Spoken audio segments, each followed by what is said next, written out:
Me presento, yo soy Eliana Botello, soy residente pues ya de dermatología, ya terminé pues la residencia, estoy como en el proceso pues de grado y les voy a hablar entonces de semiología pues dermatológica.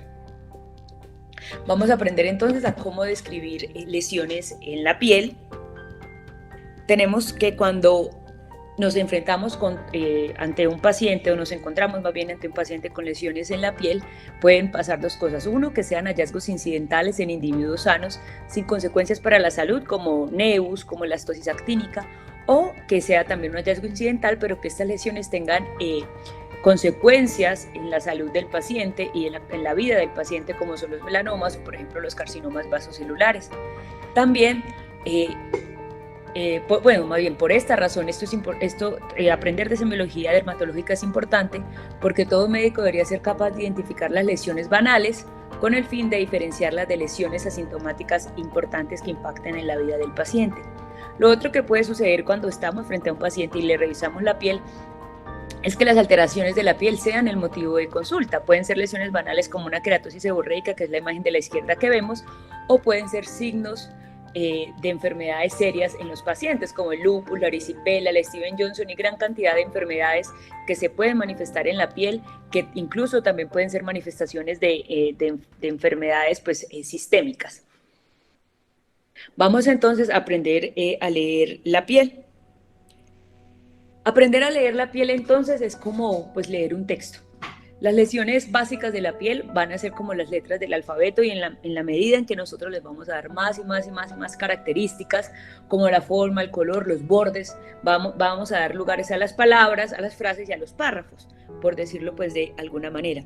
Este es un libro pues que fue escrito por un profesor, por un dermatólogo y profesor pues de Cali, y vamos a ir aprendiendo entonces que para poder leer la piel, primero pues además de la inspección, tenemos que también usar también la palpación de las lesiones y de los hallazgos cutáneos que encontremos. Toda piel entonces debe ser inspeccionada y además debe revisarse las membranas mucosas, los genitales, las regiones anales, incluso el pelo, las uñas y los ganglios pues, linfáticos, para que no se nos vaya pues escapar nada, principalmente cuando este sea el primer encuentro con un paciente y cuando sea pues también el motivo pues de consulta. Las lesiones básicas entonces de la piel van a ser como las letras pues del alfabeto y vamos a irle dando como una estructura a estas lesiones. El requisito entonces que necesitamos es que tenemos que, o que vamos a aprender aquí es el tipo de lesión. Vamos a ir, entre más características le agreguemos, pues mejor, porque nos va a ayudar a ubicar sobre qué es lo que está pasando. Entonces, darle características como el color, los bordes, la consistencia, la forma, la disposición y la distribución nos van a permitir como ubicarnos ante esto que nos estamos enfrentando. Tenemos una imagen aquí y pues en esta imagen quisiera pues que alguno no me dijera el diagnóstico, porque como les dije ese no es el objetivo, sino cuál sería la lesión primaria en este caso, en este paciente.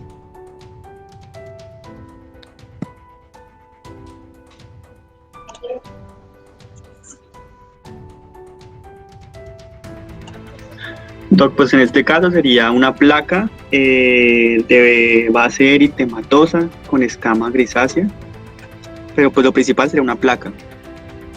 Perfecto, la lesión primaria aquí es la placa.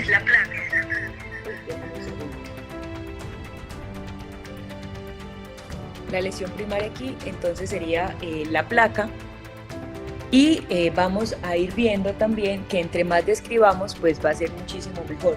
Vemos en este caso unas placas bilaterales, eritematosas, que están cubiertas por una escama gruesa, algo plateada, en otras pues un poco más café, pero esto se debe como a factores más bien externos, que son de bordes bien definidos, irregulares, son asimétricas las placas y que están cubriendo toda la cara posterior pues, de los antebrazos, incluso el tercio distal de los brazos. Entonces vamos a ir mirando que entre más características les agreguemos, muchísimo mejor. Hay que aprender entonces a identificar las letras y lo principal es saber cuáles son los tipos de lesiones cutáneas ante los cuales nos estamos enfrentando. Y cuando hablamos de lesiones primarias, entonces estamos haciendo referencia a las lesiones que se originan de nuevo sobre una piel que está normalmente sana. Las lesiones primarias, entonces dentro de ellas tenemos la primera sería la mácula, de latín mácula, que significa mancha, y esto hace referencia a un área de la piel circunscrita de un color diferente al de la piel normal, pero que está situada al mismo nivel de esta. Es decir, si yo veo la lesión, cierro los ojos y le paso la mano y la palpo, no voy a sentir nada. Es decir, es una lesión que se ve, pero no se siente. Estas máculas pueden estar bien o pueden estar mal delimitadas, y cuando hay una erupción compuesta por múltiples máculas, es lo que se conoce como el exantema macular. Hay diferentes tipos de máculas. Vemos aquí en la imagen de arriba a la izquierda que todas estas nos muestran que son cambios en el color de la piel y que son lesiones no palpables. Tenemos diferentes tipos de máculas, como máculas melanóticas, como la erupción fija por medicamentos, como por ejemplo el melasma, o incluso hiperpigmentaciones postinflamatorias. Lo principal es, o más bien la definición clave aquí es: se ve, pero no se siente. Si yo cierro los ojos y no puedo tocarla, no noto diferencia con la piel sana, nos enfrentamos ante una mácula. Tenemos también otra lesión primaria, que es la pápula. Estas pápulas son lesiones sobrelevadas, como las vemos aquí, pueden ser superficiales o compactas, y lo que la diferencia de las demás lesiones que vamos a ver es principalmente su tamaño. Mide menos de 0.5 centímetros, pueden tener bordes bien definidos o mal definidos, y los bordes van a depender sobre todo de qué tan superficial o profunda sea la lesión. Entre más profundas sean las lesiones, los bordes van a ser menos definidos. Las pápulas entonces se ven y se tocan, y pueden ser el resultado pues, de acumulación de metabolitos, células inflamatorias, un aumento en el número de células a nivel de la epidermis, por ejemplo. Además, las pápulas pueden tener una forma cónica, cúpula o incluso una cubierta plana, o pueden estar incluso conformadas por múltiples elevaciones pequeñas, que se conoce pues como vegetación. Cuando ocurre una erupción compuesta por varias pápulas, es lo que se conoce como el exantema papular. Por ejemplo, en estas imágenes tenemos aquí arriba a la izquierda una mucinosis papular infantil, a la derecha tenemos pues las pápulas perladas, tenemos moluscos contagiosos, y pues aquí el síndrome de Gianotti-Crosty. Son diferentes enfermedades donde podemos ver, observar pápulas. El siguiente en tamaño tenemos los nódulos. Los nódulos son lesiones de 0.5 a 2 centímetros y son lesiones palpables, generalmente sólidas, redondas o con forma de elipse, y el volumen puede estar tanto en epidermis o en dermis. También en cuanto a los bordes o a su definición, los nódulos pueden ser bien definidos o mal definidos, y sobre todo son mal definidos entre más profundos sean. Y si están en el tejido celular subcutáneo, en ese caso se van a palpar más que lo que se ven, como por ejemplo en el eritema nodoso. Son generalmente más profundos pues, que las pápulas, pero la diferencia con la pápula radica principalmente en el tamaño. Tenemos, por ejemplo, aquí varias imágenes que nos muestran los diferentes tipos de nódulos. En la imagen de la izquierda, las lesiones, si ustedes la ven, algunas son más profundas que otras, y en la derecha es un poco más superficial y vemos que está mejor definida esta lesión en cuanto a sus bordes. El tumor es la lesión sobrelevada que continúa el tamaño después del nódulo, y son lesiones que se localizan en piel o en tejido celular subcutáneo, y generalmente pues son lesiones que son de más de 2 centímetros. Son lesiones de más de 2 centímetros y pueden ser benignas o malignas, como por ejemplo esta lesión que vemos aquí en este paciente.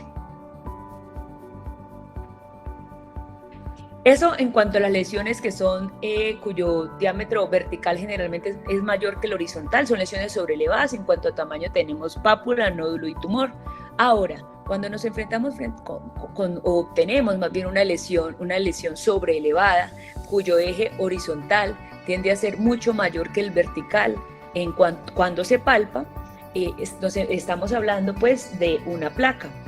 Estas lesiones pues o estas placas pueden ser bien definidas o mal definidas y también pueden formarse por la confluencia de múltiples pápulas. Tenemos, por ejemplo, en la imagen de la izquierda, estas son placas simétricas de la psoriasis y estas son placas pues de lesiones de líquen plano. Las placas generalmente pues tienden a ser descamativas. Tenemos aquí la imagen del paciente anterior y efectivamente pues el paciente tenía la lesión primaria por la que cursa son placas. Dentro de las lesiones primarias también tenemos los abones o ronchas y estas son lesiones elevadas y eritematosas que tienen una palidez central. Ustedes pueden mirar aquí en la imagen de la derecha que estoy señalando cómo tiene un aspecto de piel de naranja y este aspecto de piel de naranja se debe al edema que ocurre en la dermis y este edema lo que hace es que tracciona los folículos pilosos y adquiere esta forma pues como característica de estos abones.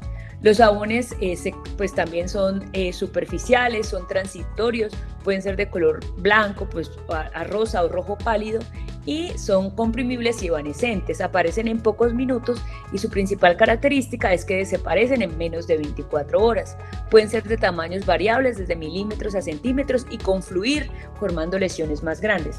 Cuando tenemos una erupción compuesta por varios abones, esto recibe el nombre de exantema urticariforme o pues de urticaria.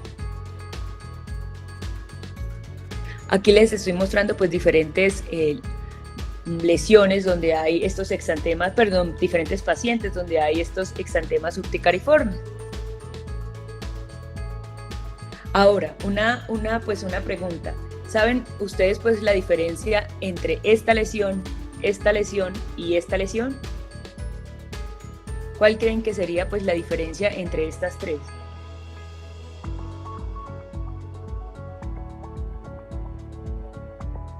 Así como lo más grande que ven. El tamaño. Perfecto. La diferencia entre ellas entonces es el tamaño. Estas lesiones son vesículas, ampollas y flictenas. Estas son lesiones elevadas que van a tener generalmente un líquido claro pues en su interior y la diferencia pues que tienen entre ellas es el tamaño. Las vesículas son de menos de 1 centímetro, las ampollas de 1 a 5 centímetros y las flictenas de más de 5 centímetros. A menudo las paredes de estas lesiones son tan delgadas que es posible ver el contenido en su interior. Las que tienen suero son amarillas y las que tienen sangre son generalmente rojas o incluso pueden ser más oscuras hasta negras. Estas lesiones entonces surgen por la separación de los estratos a nivel de la epidermis y pueden ser subcórneas, subepidérmicas, intraepidérmicas, pero pues la forma de saberlas, de tener como ese diagnóstico fijo sería histopatológico. En cuanto a la clínica, tenemos la parte de vesículas, ampollas y flictenas. Las podemos ver, por ejemplo, en patologías como el herpes simple, la imagen de aquí de la izquierda de la vesícula. También las vesículas las podemos ver, por ejemplo, en enfermedades de mano, pie, boca, en la disidrosis, en dermatitis de contacto, ampollas, por ejemplo, en el pemfigoide ampolloso. Estas flictenas son por una quemadura. Y eso es su principal pues, diferencia. Estas imágenes corresponden, las imágenes de la izquierda, a un exantema vesicular, en este caso es por la varicela.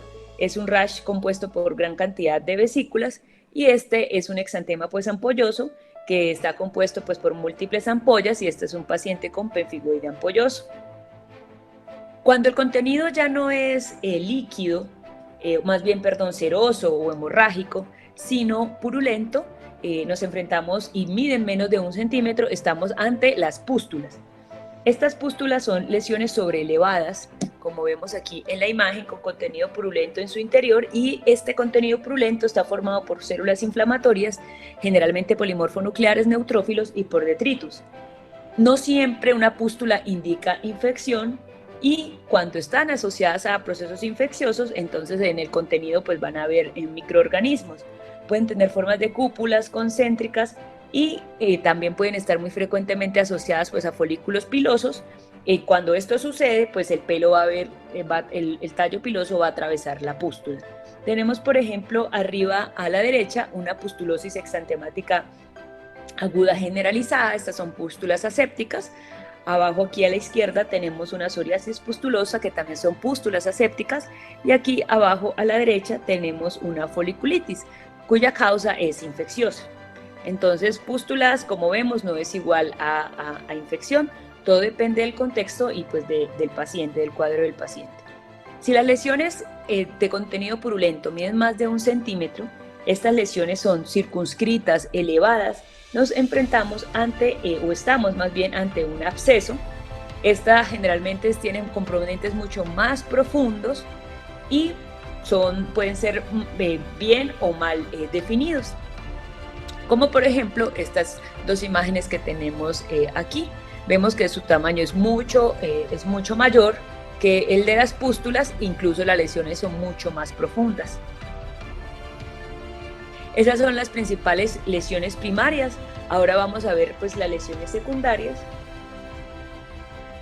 En cuanto a las lesiones secundarias, pues hacemos referencia a los cambios que han ocurrido generalmente sobre unas lesiones primarias preexistentes.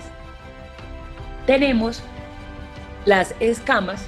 En cuanto a las escamas, ellas ocurren por acumulación de capas compactas y descamativas pues del estrato córneo, como el gráfico que vemos aquí, ya sea por un aumento de la queratinización, por un aumento en la proliferación de esta epidermis, o porque no hay una exfoliación, una descamación adecuada de estos queratinocitos que se han cornificado.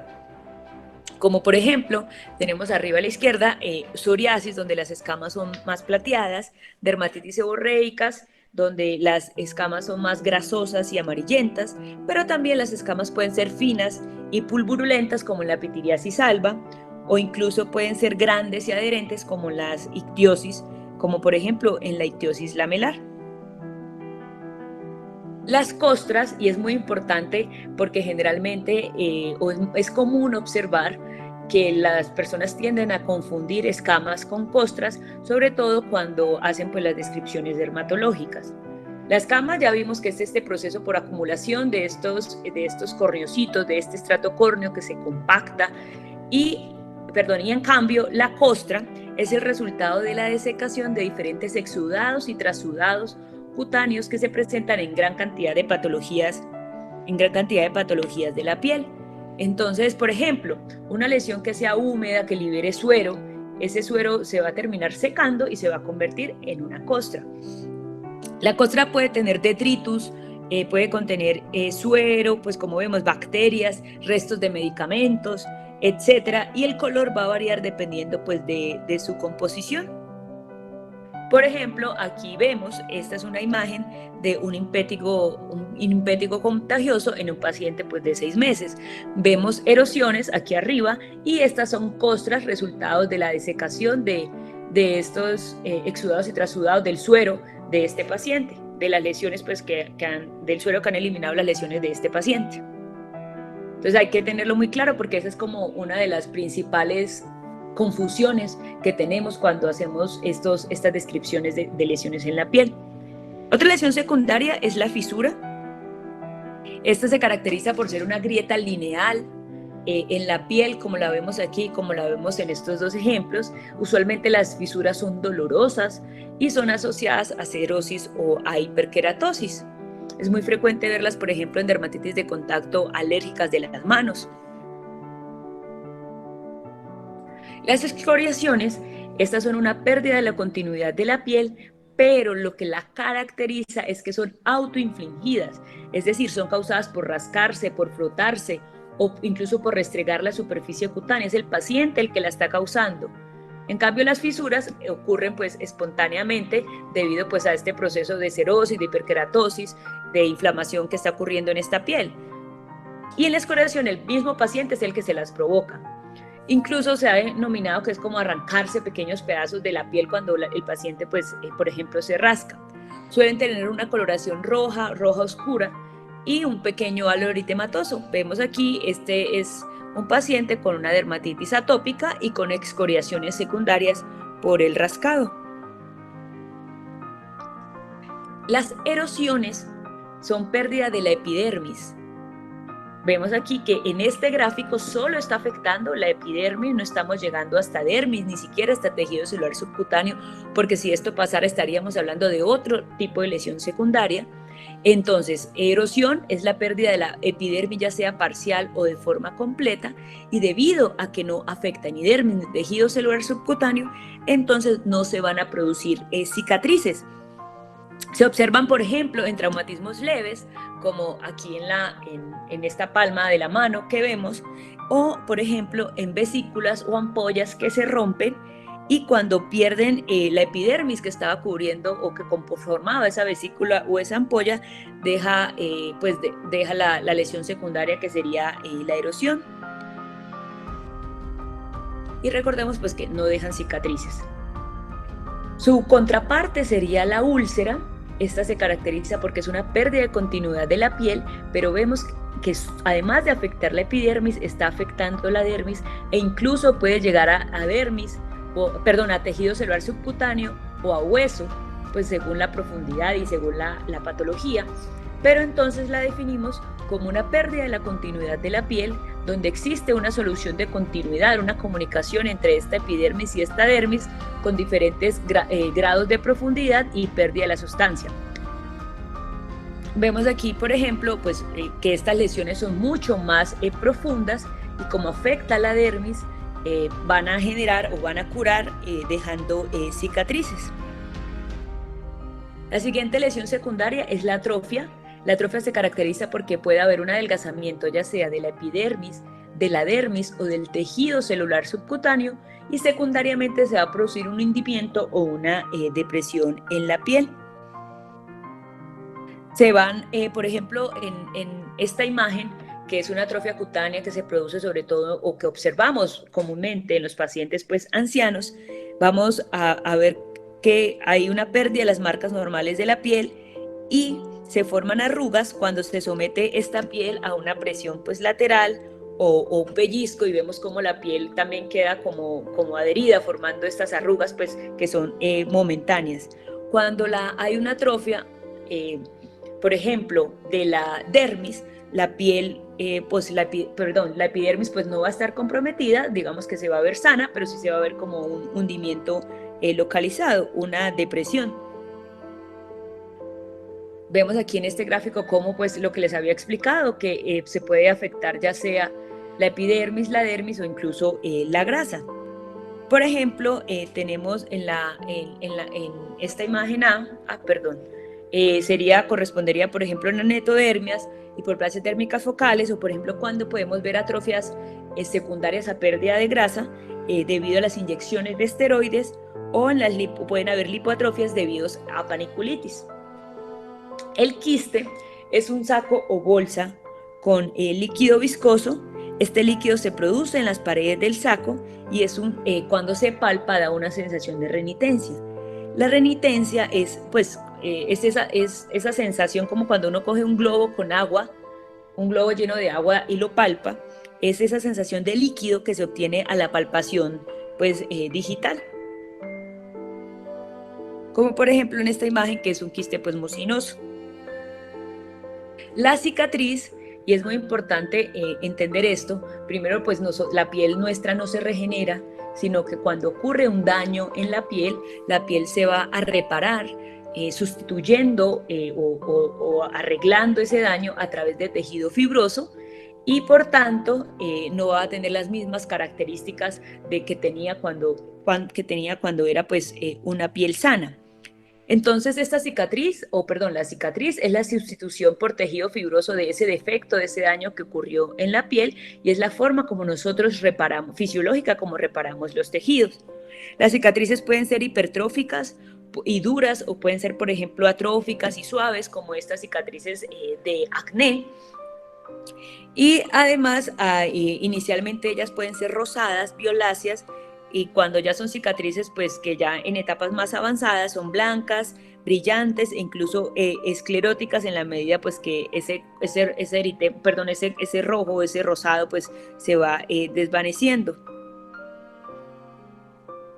Estas ocurren o se presentan cuando va a haber un daño, cuando la lesión está afectando pues la dermis o más allá de esta.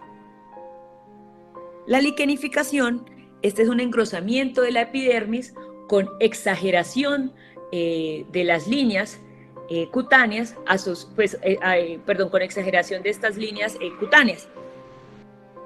La liquenificación se debe, por ejemplo, o donde se ve más comúnmente, y es la forma como la piel está respondiendo, digamos que como para protegerse más frecuentemente frente a rascados crónicos, frente a frotamientos de lesiones pruriginosas, y es una de las características del líquen simple crónico. Ya vimos entonces cuáles eran las letras, que serían las lesiones, ya sea la lesión primaria o las lesiones secundarias. Por supuesto que las patologías pues, de la piel te pueden tener varias lesiones primarias o secundarias pues, a la vez, pero siempre hay que identificar cuáles las lesiones a las que nos estamos pues, enfrentando. Ahora vamos a darle forma a estas letras, es decir, vamos a darle características adicionales a estas lesiones que identificamos. Vamos a hablar del color, de los bordes, de la forma y la palpación. Muy importante no olvidar el color, y esto se debe a que el color normal de la piel, por ejemplo, pues ya sabemos que se debe a la melanina e incluso a la presencia de hemoglobina, oximoglobina y los carotenoides. Y cuando los colores que observamos en la piel se van a modificar en gran medida por la dispersión de la luz, que es responsable, por ejemplo, de las escamas blancas que vemos, y cuando vemos, por ejemplo, lesiones azules, sobre todo cuando pues, se presenta, sobre todo, por ejemplo, cuando la melanina está profunda en la dermis. Otra de las cosas que vamos a tener en cuenta en el color es el contraste del color de esa lesión con la piel circundante, porque eso también altera la percepción que nosotros tenemos pues, del color.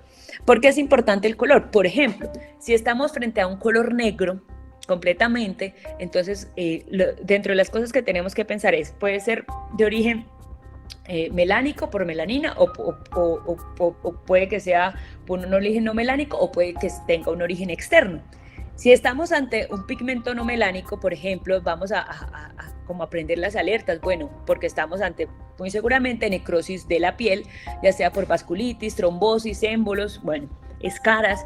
Si hay pigmento, según el caso, por ejemplo, se podría estar pigmento melánico frente a un melanoma, o también ven, por ejemplo, si ese color negro es externo, por ejemplo, los tatuajes que ocurren por el asfalto o incluso por los tatuajes pues, que se realizan las personas.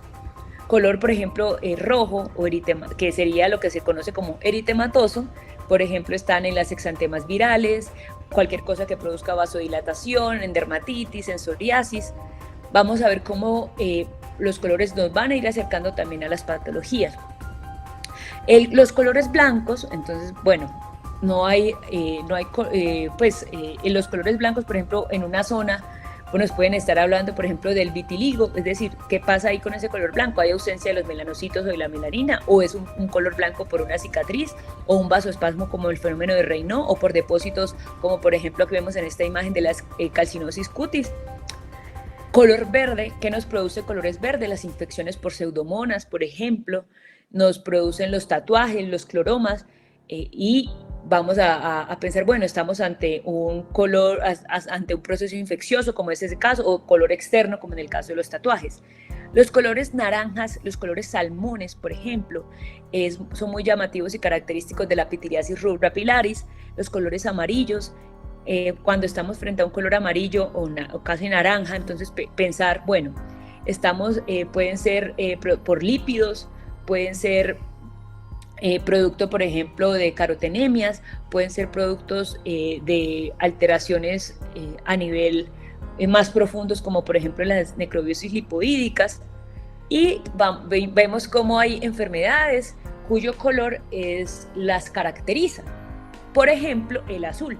El color azul es muy característico de las melanocitosis dérmicas, la más conocida pues es la mancha mongólica, los nevus de Ota, por ejemplo, nevus azules, pero también es muy característico de problemas en la circulación, como por ejemplo cianosis, equimosis, malformaciones venosas.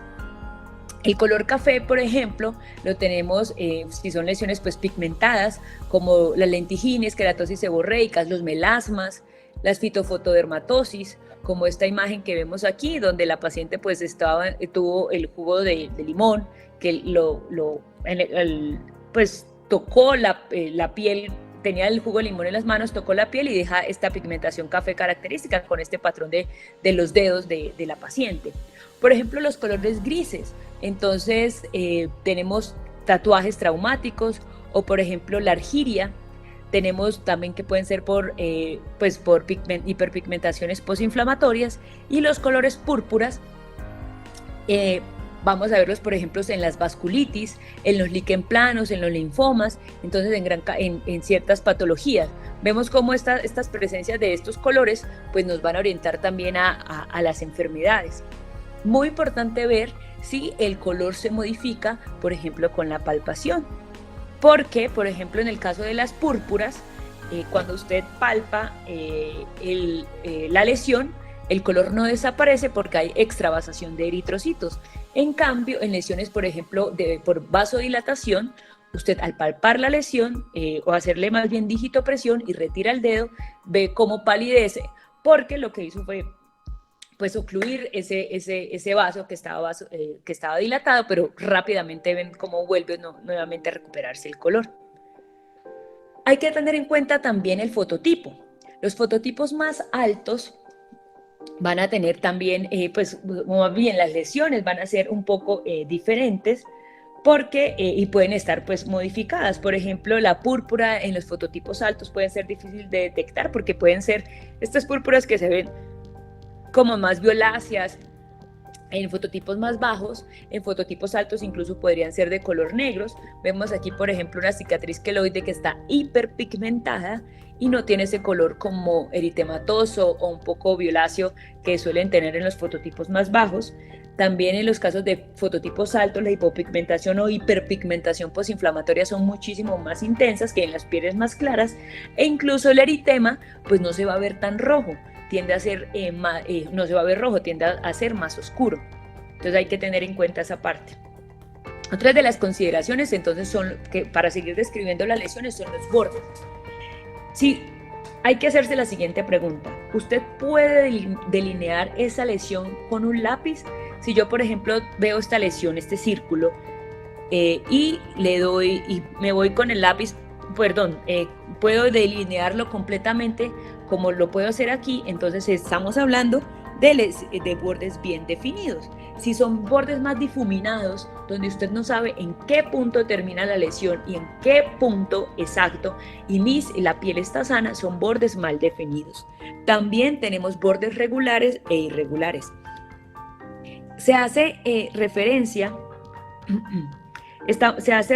a los bordes irregulares, que es esta imagen que tenemos aquí, la de la estrella, cuando el borde va cambiando de direcciones.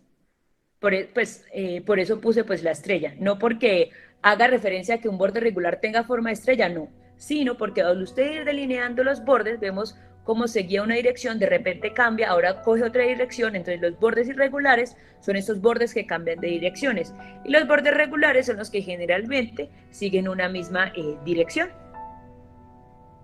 Recordar siempre tocar, palpar es muy importante porque nos da información adicional sobre la textura, sobre la consistencia, sobre el espesor, la sensibilidad de la piel y, por ejemplo, la temperatura. Entonces, cuando estamos tocando, es blanda, la lesión es firme, es dura, es fluctuante, la lesión es caliente, la lesión es fría o es de temperatura eutérmica, es móvil o está adherida a planos profundos.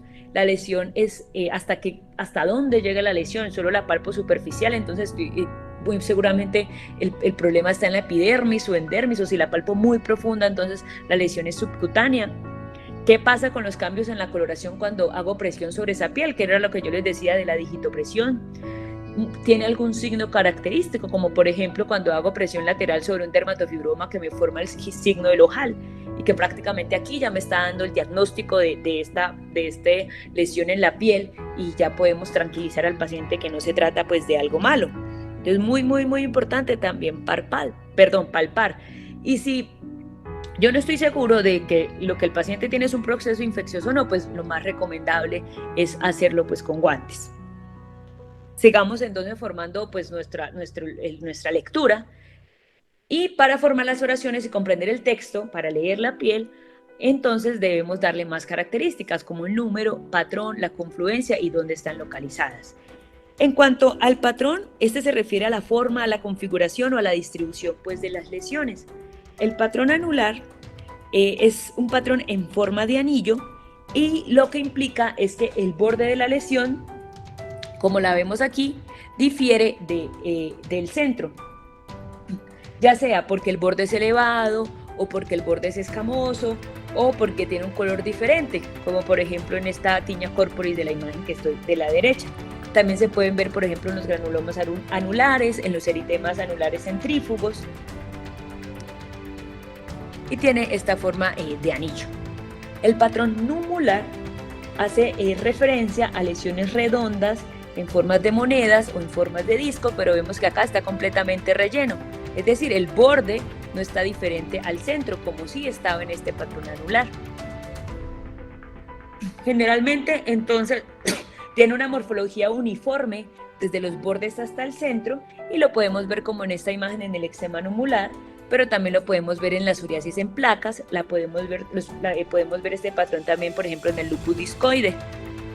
El patrón zosteriforme son lesiones que ocupan bandas, o más bien en forma de banda, que ocupan o están en la distribución de los dermatomas y no van a atravesar pues la línea media.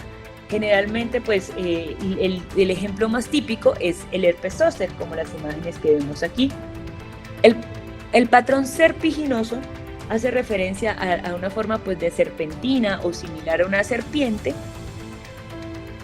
y es muy característico de la larva cutánea migrans, en la medida en que la larva va migrando a través de la piel de forma errante, va formando pues estos túneles y va dejando pues este patrón serpiginoso.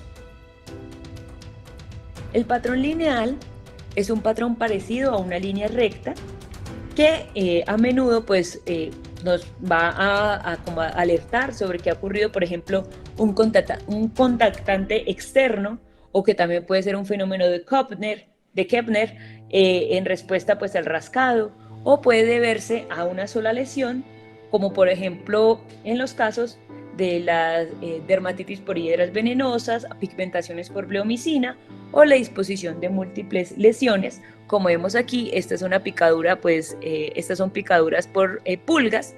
En esta imagen también podemos ver un líquen nítidos o un nevus epidérmico aquí abajo, que adquieren este patrón lineal. El patrón reticular da la apariencia de una red o encaje, y puede estar compuesta incluso por anillos un poco espaciados entre sí. Pueden ser anillos parciales o anillos cerrados, como vemos por ejemplo en las livios reticulares, y como por ejemplo vemos cutis marmorata, como vemos también en las livios reticulares, en las livios racemosas, donde es característico pues encontrar este tipo de patrón. El patrón blascoide hace referencia a lesiones que siguen las líneas de Blaschko. ¿Y qué son las líneas de Blaschko? Estas son líneas de migración de las células de la piel. Es la ruta que siguen las células de la piel cuando están migrando durante la embriogénesis. Se llaman pues así líneas de Blaschko por la persona pues que las describió. Generalmente están orientadas de forma longitudinal en las extremidades, y en el tronco tienden a ser circunferenciales, pero no son completamente lineales. Las lesiones que siguen estas líneas de Blaschko se llaman son el patrón blascoide, y por ejemplo lo vemos en los nevus epidérmicos lineales inflamatorios. También lo vemos en las incontinencias pigmentarias.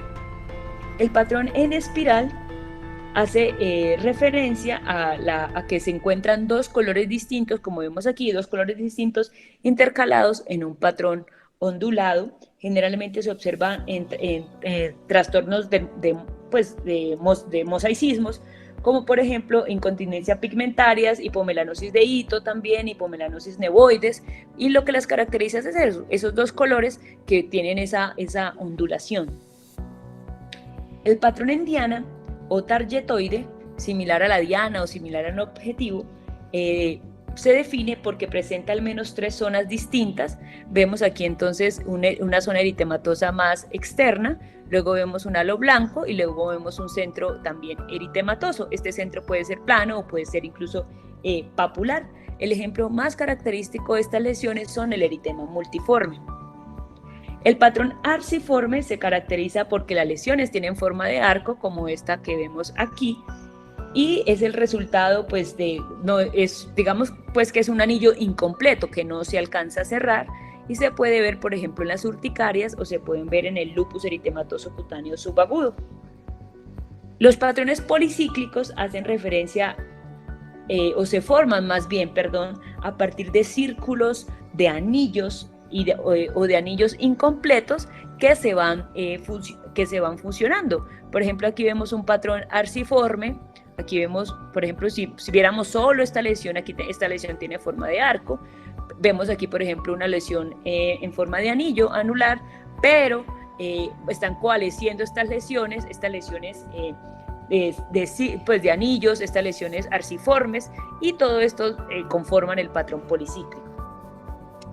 El patrón en mosaico, o hablamos de un patrón en mosaico cuando la imagen parece como a los adoquines o a las baldosas con las que se forman, por ejemplo, los pisos, como si una pieza estuviera muy colocada y encajara una al lado de otra.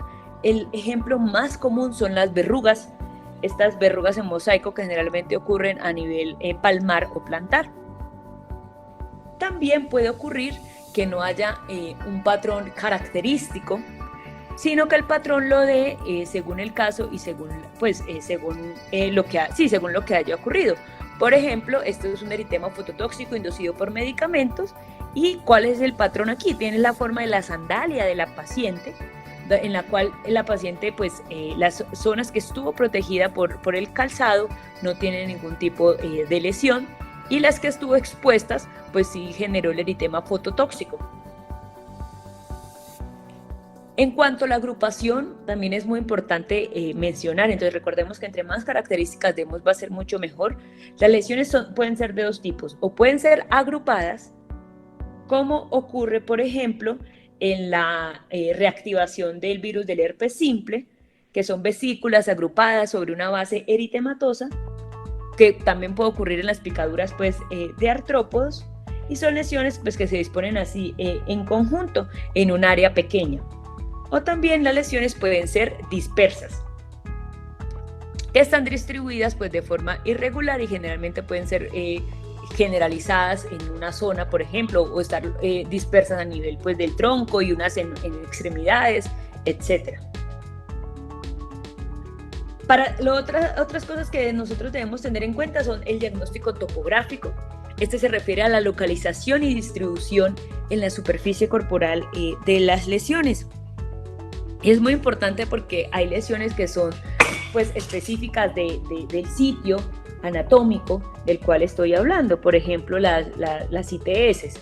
Por ejemplo, podemos ver en labios las quilitis angulares, entonces solo las vamos a ver ahí. También podemos ver, por ejemplo, a nivel de axilas, se podrían ver, por ejemplo, acantosis nigricans.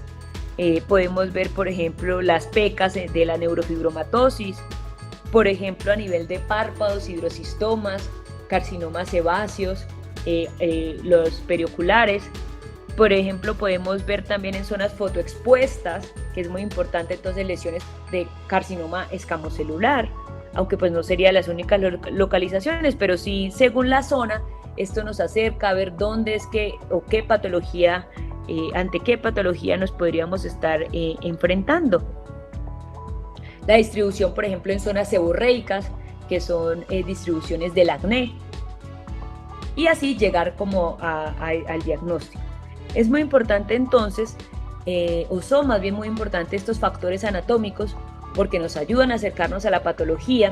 Si nos enfrentamos, por ejemplo, en lesiones que van a depender como de los anexos de la piel, entonces tenemos lesiones de acné, lesiones de hidradenitis. Por ejemplo, hay lesiones que son exclusivas de la piel glabra de palmas y plantas, o lesiones que van a seguir como las líneas del desarrollo, entonces cuáles son lesiones que siguen las líneas de Blaschko, lesiones que estarían restringidas, por ejemplo, a orejas o a cartílago, como las policondritis, y además mirar si hay factores externos que hacen que esa lesión aparezca, como la exposición solar y el carcinoma de células escamosas, dermatitis de contacto, si las lesiones son de la palma o del dorso, nos ayudan a diferenciar frente a una dermatitis de contacto alérgico o irritativo, y por eso es muy importante pues tenerlas en cuenta. Los aspectos claves que no se nos pueden olvidar entonces: tipo de lesión primaria, lesión secundaria, ante qué lesión estoy, el tamaño, la localización, el color, los bordes, si son bien o mal definidos, regulares o irregulares, la forma, qué pasa cuando la palpo, cambia o no, cómo es la consistencia, la temperatura, si es una lesión única o son múltiples, están agrupadas o son dispersas, si sigue algún patrón. Por ejemplo, en el patrón zosteriforme, unas lesiones de herpes zóster, y a uno no le cabe como la duda de que es un herpes zóster clínicamente. Uno no pensaría otras cosas. Pues también depende del contexto, la confluencia y la distribución corporal. Si hay lesiones, por ejemplo, las lesiones por fotosensibilidad, pues usted no las va a ir a buscar, por ejemplo, en glúteos, si la persona no ha estado sino expuesta esa parte del cuerpo al sol. Lo más importante también, redactar muy bien la enfermedad actual. La edad, hay patologías que son más de niños, hay patologías que son más de adultos, la raza, el sexo, la ocupación, porque hay varias dermatosis que son inducidas, por ejemplo, por sustancias químicas, como las reacciones acneiformes, los síntomas del paciente. Entonces son síntomas agudos, escalofrío, fiebre, debilidad, bueno, estamos ante un proceso infeccioso, o síntomas como fatiga, debilidad, anorexia, pérdida de peso, estamos ante unas manifestaciones cutáneas de malignidades internas, o estamos ante unas enfermedades autoinmunes sistémicas que se están manifestando también en piel. Entonces esa parte es muy, muy importante. Hay varias preguntas claves. Entonces, ¿cuándo inició la patología? ¿Dónde le inició? ¿Qué síntomas tiene? ¿Le pica? ¿Le duele? ¿Hay otro síntoma? ¿Cómo ha evolucionado? En cuanto, por ejemplo, en los exantemas virales, es muy importante tener en cuenta ese patrón de inicio y distribución, si es centrípeto, si es centrífugo, si por ejemplo iniciaron generalmente a nivel de cabeza y de ahí se diseminaron, o fue en tronco y de ahí se diseminó a extremidades. Eso nos ayuda también a localizarnos. Las lesiones han evolucionado, cómo han cambiado, tener en cuenta que generalmente lesiones que crecen muy rápido, que sangran, entonces pensar en que se ulceran, pensar, bueno, estamos ante un proceso pues maligno. Los factores predisponentes, son personas que solo les salen las lesiones cuando se exponen, por ejemplo, al sol, como una erupción polimorfa lumínica, con el ejercicio. Entonces hay diferentes tipos de urticaria que tienen varios desencadenantes, y es muy importante. Si exclusivamente le han aparecido durante el embarazo, o son patologías, dermatosis del embarazo, exclusivas del embarazo, y si ha recibido algún tratamiento que nos modifique esa lesión, porque cuando los pacientes o algunos pacientes ya llegan que han usado esteroides, han usado antimicóticos o antibióticos tópicos, tienden a alterarnos esa lesión primaria, y la lesión primaria es la que nos va a dar la clave ante la patología que nos enfrentamos. Si vemos un exantema, una erupción, y no tenemos, por ejemplo, la menor idea, y eso está bien porque no tenemos por qué saberlo todo, estamos siempre en un proceso de aprendizaje y no tenemos la menor idea de ante qué tiene el paciente y ante qué me estoy enfrentando yo, siempre hay que buscar la lesión primaria. Buscamos la lesión primaria y resulta que la lesión primaria era una vesícula, por ejemplo. Entonces ya me pongo yo a pensar cuáles son las lesiones que me dan vesículas. O resulta que la lesión primaria era una placa y la placa tenía ciertas características. Así las otras lesiones estén completamente modificadas. Es muy importante cuando estemos ante un paciente buscar una lesión primaria que no esté modificada, que nos permita ayudarnos a ese acercamiento pues del paciente. Si definitivamente no se puede y el paciente pues da espera, ¿cierto? Porque no es una patología que le esté comprometiendo su vida de forma inmediata, pues se le puede pedir al paciente que deje de aplicarse el esteroide, el antibiótico, el antimicótico, lo que sea que se estuviera aplicando, y se le cita, por ejemplo, 1 semana, 2 semanas, Si el paciente relata lesiones y al examen físico no le veo ninguna lesión, como por ejemplo puede ser el caso de las urticarias, se le puede pedir al paciente que se tome fotos y consulte con las fotos o vuelva y consulte cuando las lesiones le aparezcan para poderlas observar. Y esto es lo que nos va a ayudar a ese diagnóstico, porque pues el paciente nos puede decir, por ejemplo, que él tuvo granos, que sería una palabra muy común que podrían utilizar, o que tuvo ronchas, pero puede que para lo que el paciente sea un grano, realmente es un grano para él, porque es la forma como él lo describe, pero realmente es cuando lo veamos nos demos cuenta que no es así. Entonces es muy importante siempre ver, palpar y ubicarnos sobre qué es lo que estamos buscando. La historia general de la enfermedad, si tuvo unos síntomas constitucionales o prodrómicos. También es muy importante los antecedentes de cirugías, hospitalizaciones, las alergias, los hábitos, el consumo de drogas, la historia de atopia, eso nos ayuda también a ubicarnos, historias familiares, entonces pacientes, historias familiares de atopia, de psoriasis, de melanomas, historias sociales, la ocupación, como les dije, pues también es muy importante, las exposiciones, los viajes y la historia, sobre todo, pues también la historia sexual, en los antecedentes de transfusiones sanguíneas o el uso pues de drogas intravenosas. Todo esto pues nos va a ayudar a ubicarnos y entre más describamos, mejor. Lo principal siempre, la primera pregunta entonces que hay que hacernos cuando veamos una lesión de la piel es ¿cuál es la lesión primaria? ¿Cuál es la lesión primaria de mi paciente? No nos vayamos a que zosteriforme, negra, azul, no. Lo primero es la lesión primaria. Generalmente cuando nosotros estamos en clase o viendo a un paciente, esto es lo que generalmente yo pregunto, bueno, ¿cuál es la lesión primaria de este paciente? ¿Se siente? Si cierro los ojos y palpo esta lesión, la siento. Si no la palpo, pero se ve y no se siente, estamos frente a una mácula. Entonces, ¿cuáles son las patologías que nos producen máculas? Si la lesión sí se siente, entonces es mayor el eje horizontal que el vertical, estamos frente a una placa. Pero si lo que tenemos son lesiones más sobreelevadas, vamos a ver cómo es su contenido. Por ejemplo, las lesiones, entonces tenemos lesiones de contenido sólido. Según el tamaño, es una pápula, es un nódulo, es un tumor y qué patologías me van a producir estas lesiones. Si el contenido es líquido, claro, amarillo o rojo, por ejemplo, hemorrágico, entonces estamos frente a vesículas, ampollas o flictenas y qué patologías me las van a dar.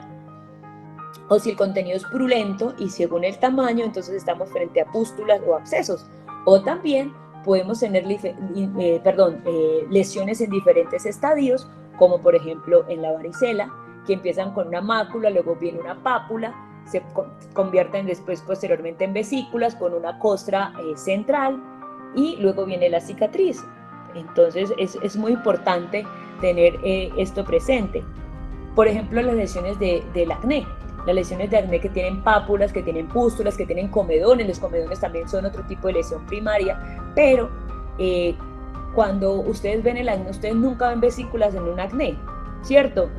Normalmente, pues en la historia natural de la enfermedad del acné no vamos a ver vesículas. Y si yo tengo pápulas, pústulas y vesículas y yo estoy sospechando en un acné, pues como que no estoy muy bien orientada en ese momento. O más bien si las veo digo, bueno, esto no es un acné. Entonces vamos a ver cómo estas lesiones primarias nos van a ayudar a enfocarnos hacia el diagnóstico o a descartar otros diagnósticos. Y es muy importante entonces siempre tenerlas presentes.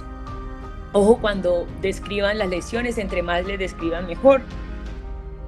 Y en las lesiones secundarias, pues no confundir escamas con costras, porque como vimos, pues su fisiopatología es diferente y pues pueden ser causadas pues por enfermedades completamente diferentes. Y muchísimas gracias, esto era pues todo lo que yo les traía para hoy.